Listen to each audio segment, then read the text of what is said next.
Hi, I am Kathy Henry.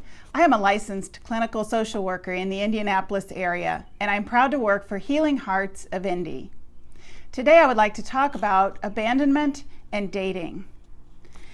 If you've been in a relationship that has ended and done some of your recovery work, and then you're ready to delve into the dating world, I just wanted to talk about how some of your issues may surface during that time as you begin to enter into the dating world and start feeling all of the feelings associated with that.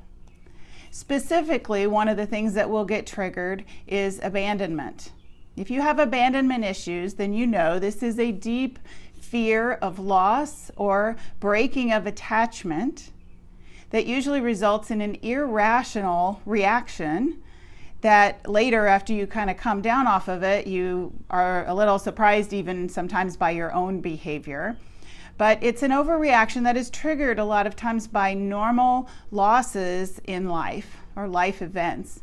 And I can assure you, when you begin in dating after a long-term relationship, you are going to have some losses that will occur.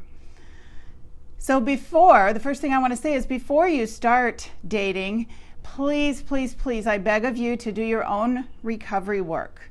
We encourage people to wait at least a year after a long-term relationship has ended to start dating.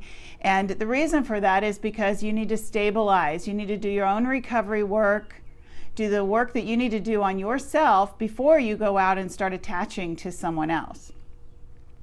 So in that recovery work, being alone has to be an option. And if you've done your recovery work, then it is an option because you've figured out how to be in this world and get what you need without having to be, keywords having to be, attached to a romantic partner. So that's very, very important work, is that you have to learn how to be alone yourself before you can be attached to someone else. And so that's the first thing, was do your own recovery work and learn how to be alone.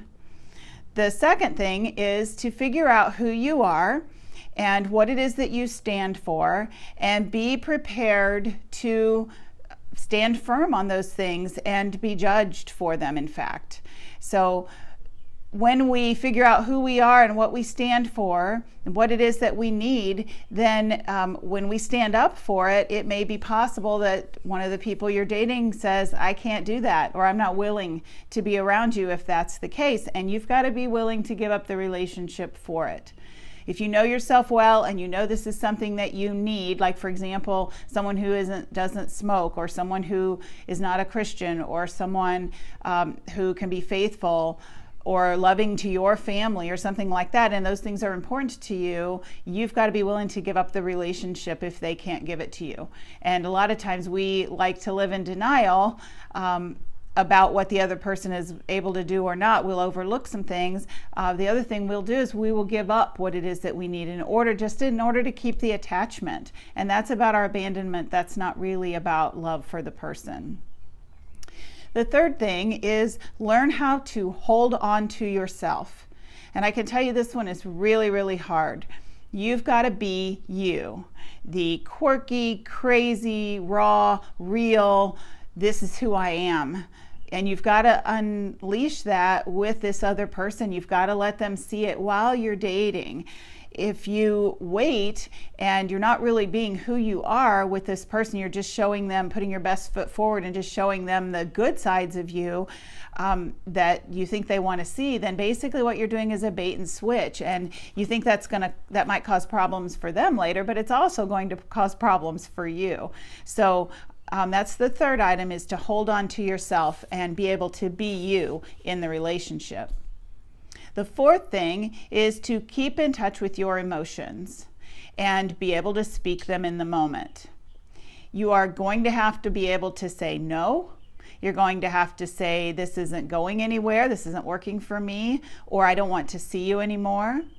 You might have to say, I don't like that, or this hurts when you do this. And when you do that, the person might not like what you're saying. They don't want to hear no, or they don't want to hear that you don't like something or that it hurts, and they may their reaction to that's going to tell you a whole lot about what you can expect in the relationship later on, because those events are going to happen again.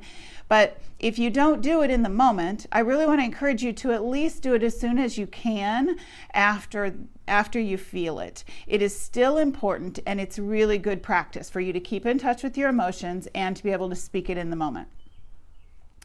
Then the last item, the fifth item, is let the other person feel or do whatever it is that they want to feel or do. If they're the type of person that's going to be late for dates after you've told them that really hurts, then that's who they are.